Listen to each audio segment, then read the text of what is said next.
friend from the IAS, Sri Chandrasekhar, Sri P.K. Sinha,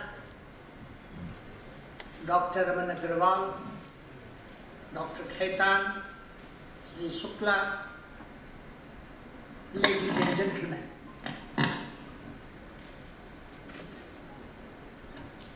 I'm glad that ESCO, which was founded in the heydays of the socialist pattern of society in 1952, and it was meant for cooperation and augmentation of synergies between public sector enterprises, is today hosting a conclave for the startups. This is a meaningful journey. It is a long journey, but this is a meaningful journey. And I could see from the program schedule that a wide range of topics have been covered by you, ladies and gentlemen, and you have brought in different stakeholders.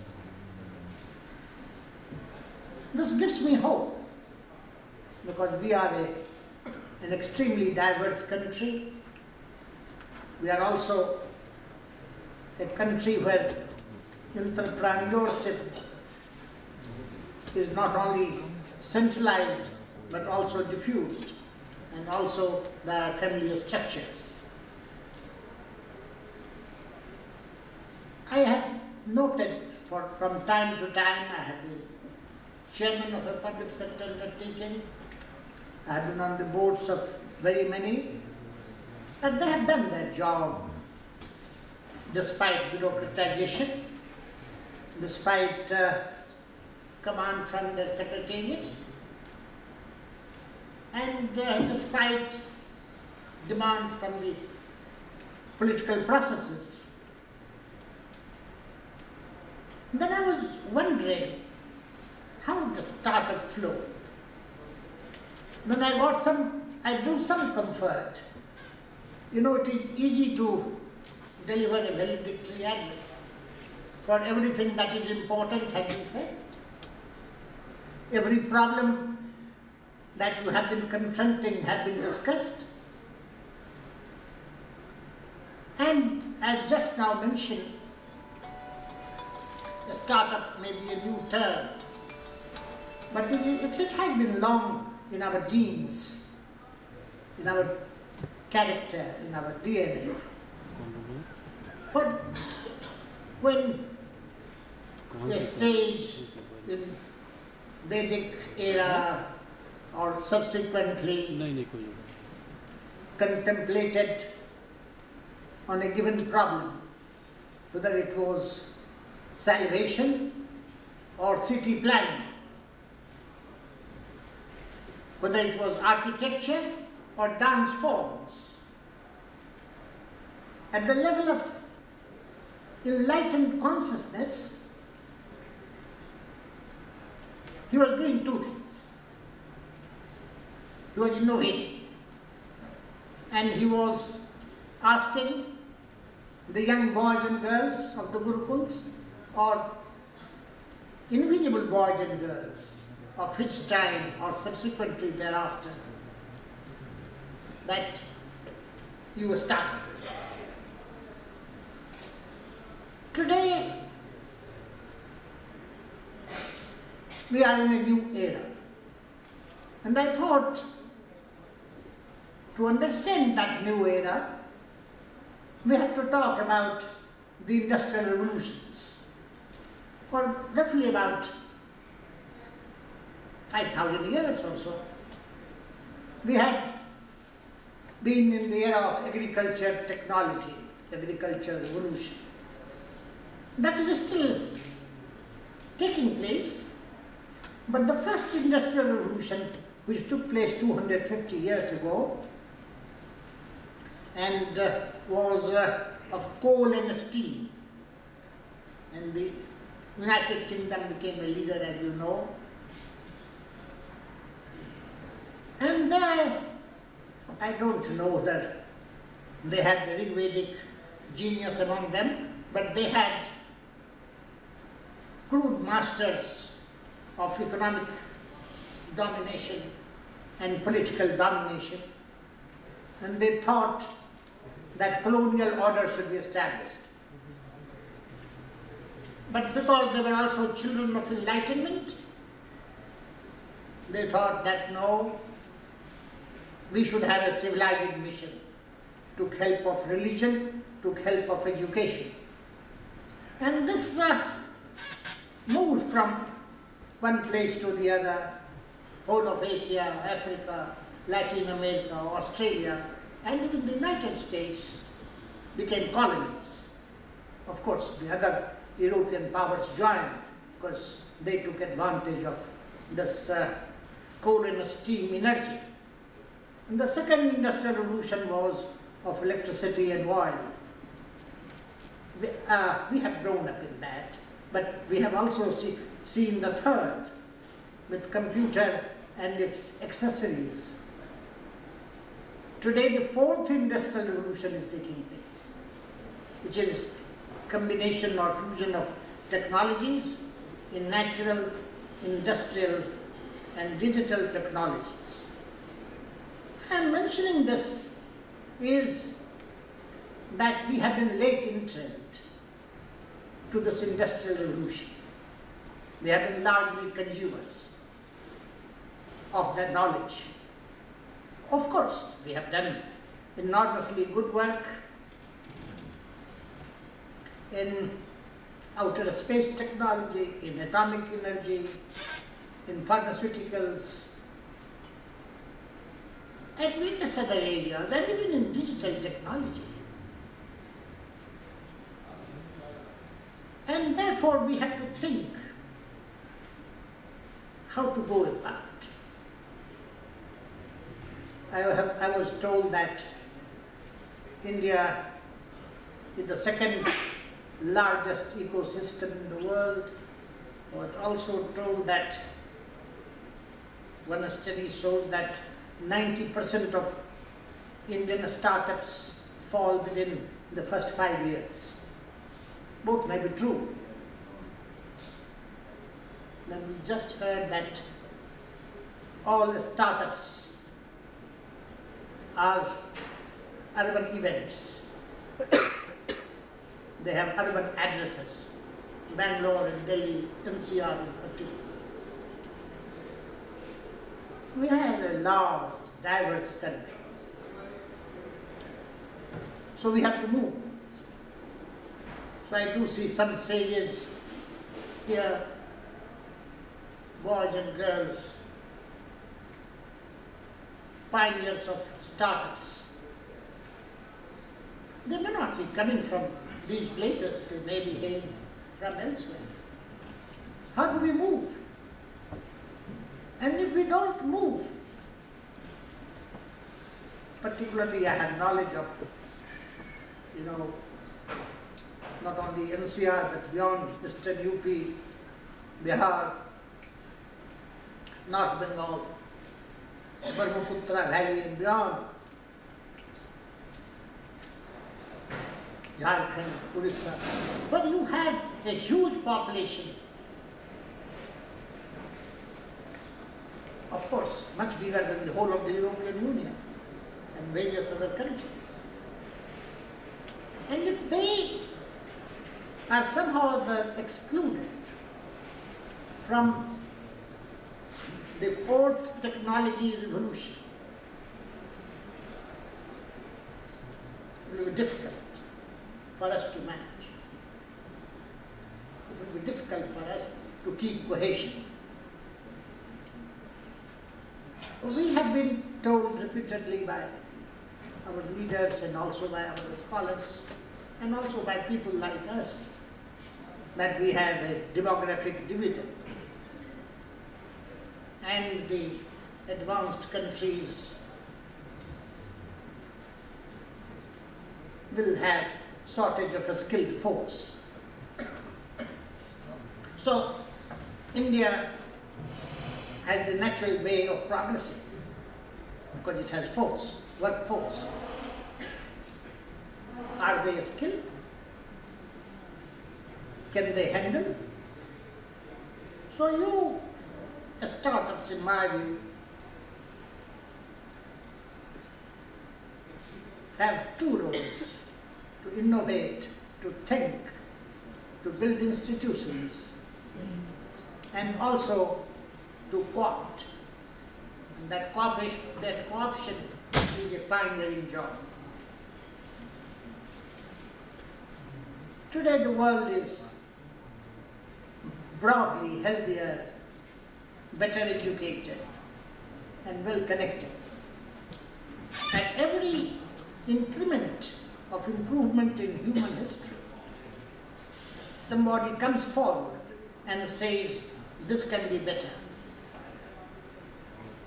This must be better. To be an optimist has also to mean being a critic. The enemy of the future is not the pessimist alone, but in my view, the complacent, what in Hindi or Sanskrit they say tatastha. He is a bigger enemy. So that's why I'm highlighting that as a startup, it is your job to succeed. As a startup, it is your job to innovate.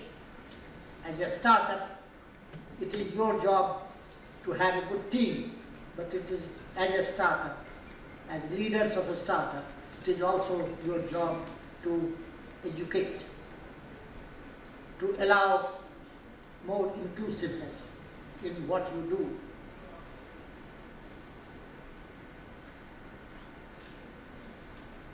We are going to have Festival of Democracy shortly. And I was wondering, not only in what they do in Bengaluru or New Delhi or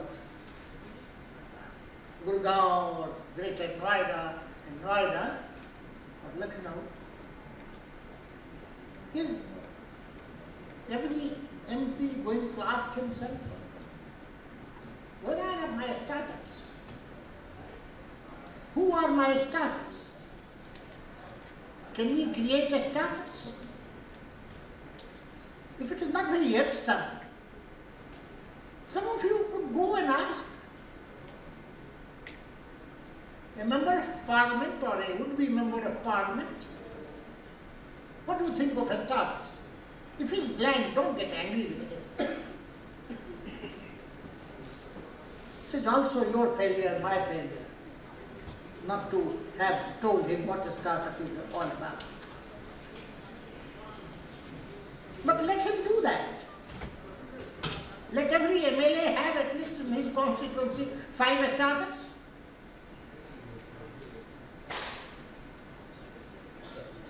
And he can monitor. But I must also guard you that too much reliance on government is not going to help. Of course, government should give policy directives. Of course, government should make the ease of doing business necessary. Of course, the government must answer to your queries and live up to your expectations. I saw 2 experiments, I think. All of you have seen something of that in the senior persons assembly here.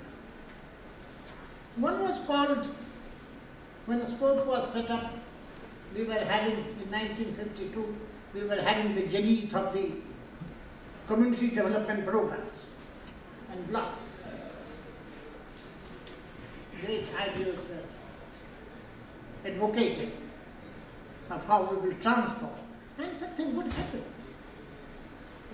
But today, have you heard of a block? I asked the other day the deputy chairman of Niti Aayog what happened to the block development. Because I was going through, just 8 months back, I went through and I stopped at some familiar places in Bihar. And I said, Valedictory block here. He said, sir, that is almost moribund, gone. So I asked him, what is happening to the price? He said, it had even gone. I went to the World Bank. Someone mentioned about my World Bank. That was in the year 2000. As the executive director, and because of my village background, and I have been district officer, life and all that. People used to listen to me because I used to indulge in this kind of gossip which I am doing right now with you. And Geo-politics, who was the president at that time, he came over to my room and he said, I have a dream project called Comprehensive Development Framework. And this was confined to some countries which were lower below, with Africa, Asia, and others. And for every country he had a director, and we used to give them special funds. I saw his literature because I was put on the review committee, I accepted. So I told somebody here, those were not the days of supremacy of the Google. You can't get anything on the Google. Even today you can get on Google Comprehensive Development Framework, but that was not the time when you will get Nehru's speeches on community development on Google. It was infancy. So I got it from Delhi. So I gave it. He said, this is what I am doing. I said, but this has failed. This has failed in India. He said, why? I said, whenever a community program, an innovative program becomes dependent totally on government, and people like us in the World Bank or in IAS or other services, it fails.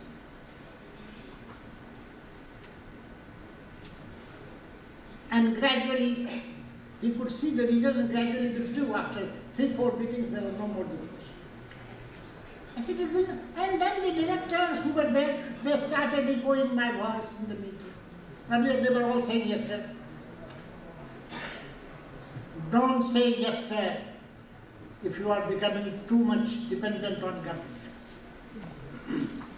You tell the government. You demand. But if your innovation, if your progress is dependent on the government, I can tell you with whatever limited experience I have, you better choose for government service.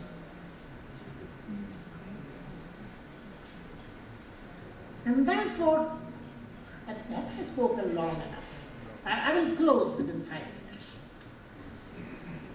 That's why, friends, I wanted to tell you that we are doing great work in this country, but the biggest challenge facing us is this merger of biotech and infotech. This is the biggest challenge that we are confronting. Google, Facebook, and internet networks are already indulging in the game of mind control. At the same time, artificial technology, intelligence and biotechnology are giving humanity the power to reshape and re-engineer life. Any solution to this technological challenge lies in the hands of the youth of India. Understand the challenge. Discuss on that. Call the finest minds that we have available who have understood the implications of this challenge to share with you how to go about it. Because we have to debate. And we have a great tradition of debate in this country. In fact, reverting back to the World Bank, we were about 28 or 30 executive directors representing the whole world. And on my right, I used to have the German executive director. I thought he was a philosopher, but he was a banker. I didn't see much dichotomy between a banker and a philosopher. Anybody who can think. And he told me, because we had just entered into the 21st century. So on one side, my previous ministry, that is the Home Ministry, had made me the chief editor of the Millennium Book on New Delhi, which Oxford published subsequently. And on the other side, my colleague, Helmut Saffer, used to tell me that India would be there. So I told him that the state of education, I told him about poverty, I also told him about lack of electricity, good roads, communication network. He said, no, don't worry. And this was before this laptop or this mobile phone boom in India.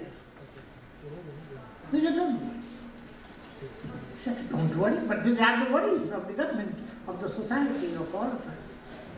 He said, no, you have a gift, which you must, each one of you who has started the startup must know that you have a gift. And that gift is, you are the inheritors of a rich civilization which has taught you that you can analyze the problem and give a word, sutra. You can discuss about the ways of solving that problem and you can give another sutra. And that is the unique genius of India. That is the unique genius that Sanskrit has in terms of language. You get a sutra. So as inheritors of that great gift, don't be complacent. I was going through, then I found that the Prime Minister of India, Sri Narendra Modi, talking about the startup movement, he said, and I like this quotation, he rightly observed that a startup India is a revolutionary scheme. And he reposed his faith in the community of startups and placed the government support to make sure they can implement their ideas and grow. He expressed his belief, and I'm quoting him, that success of this scheme will eventually make India a better economy and a strong country. You know our strength is diversity. You know our private sector and initiatives like startups and federal structure do provide us power. The startup movement has to go further down in remote areas of this country, because one thing is clear, democracy is thriving in India. And I want the startups to be linked up with that democratic movement.